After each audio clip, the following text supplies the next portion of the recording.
My final pattern I'm going to walk you through is Divergence, because it's the rebellious one and therefore my favorite. You could think of counterculture things like Dexter, Weeds, Walter White, Wolf of Wall Street, but it's actually not just counterculture. It's anything that is not the mainstream, which means status, personalization, fashionizing, all these wonderful acts of rebelling the mainstream. The questions I'm going to ask you before the example, because the example's awesome and I'm going to leave it on its own. So first you'd ask, what do people hate about your industry? And the next workshop question would be, how could you be more customized, more unique, or different from the mainstream? So now I'll conclude with my lovely story of Dietrich. Dietrich likes to party. Dietrich likes going to conferences. He likes rocking it up, and he's the guy that wants to make it happen. The problem, though, is we're going to have all this fun like you did last night, and then some total ass sends you an email to show up at 7:45 for the light painter, and you're like, whoa, I did not expect that. And it's the same one serving you drinks last night, so you're like, why? So Dietrich ran into the same situation, and he realized you need something to perk up. So he ends up going to Thailand, and he sees the cab drivers up all night. So he goes to his cab driver. Bill, you'll be his makeshift cab driver. He's like, hey, yo, how you up so late, yo? Probably didn't say it like that at all. And his cab driver's like, yo, I'm on that Krating Dang. You want me to hook you up? Yeah, why don't you hook me up? Then he's high in his Krating Dang. He's having like the best time of his life. And he walks into his boss, Karina, and he says, hey, guess what? I'm up behind that Krating Dang, but I quit. You can take your marketing job and you can keep it. I'm leaving. This is all sort of made up, okay? But there's a lesson coming. So then he actually, in this part, now we're back to the true part, he has a focus group and he finds out what people think of his Krating Dang. And they say, oh, this actually tastes awful.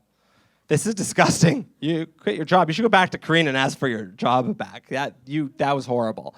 So what do you do if you have a very different product like that? Well, if everyone else has a big can, you'll have a small can. If everyone else charges $1, you'll charge $3, then there must be something good in it.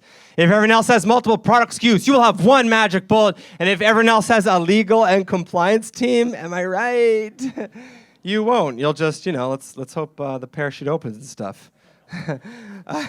Otherwise, compliance was right. $6 billion later, it's clear that opposing the mainstream fuels your success. And that's where the Red Bull story normally stops. We've got some people from Red Bull here today, but I will tell you the extra story that even they might not know if you're loud enough. Now, I'll tell you why I have this story that even they might not know. I was at a conference, and the other speaker was the number 3 founder of Red Bull. There he is at the bar, in line with my secret weapon, which is as a Canadian beer drinking. And so I got the secret Red Bull backstory, but I would only tell it to you if you're loud. And before I even ask, I will remind you that when I was like, who's in love? The room was like silent and sort of depressing. So who here wants to know Red Bull's secret backstory?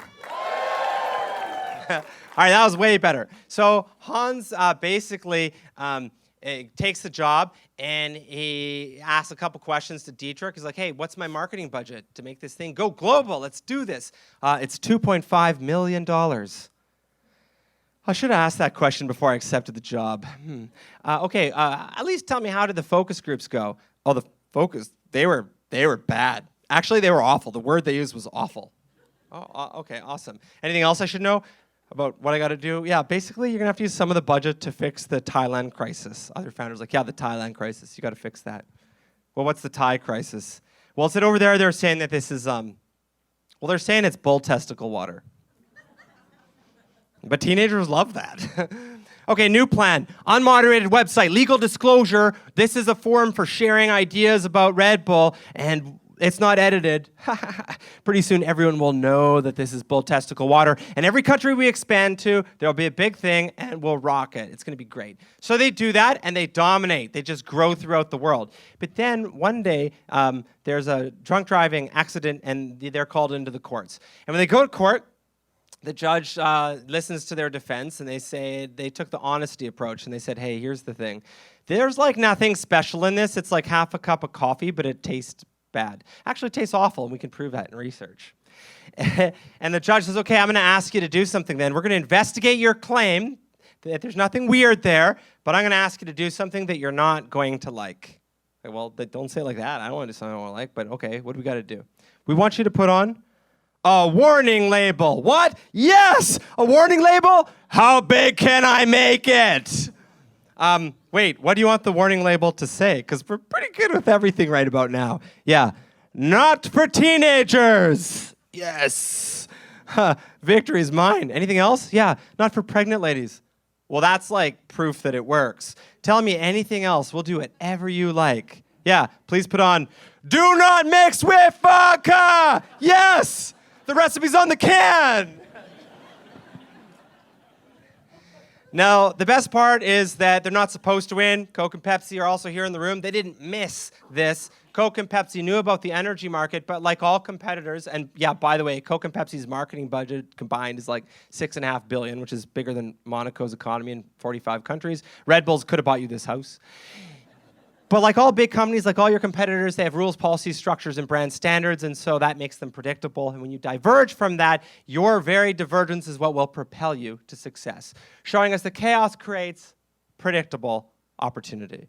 That's basically it for me. We're going to talk about how to get better and faster. And in this step 3 of how to capture, my team's going to help you. Remember, as they talk and walk you through things, everyone wants to get better and faster, but not everyone puts in the effort. So they ask you in total 43 specific questions. Make sure you use them to unlock your next level. And with that, I conclude to say there are patterns and clues all around you pointing to your next level. But as you quest for that, as you get to that next level, never forget your own success is what can hold you back. So be curious, be insatiable, be willing to destroy, and you will get better and faster. Thank you very much, and welcome to Future Fest.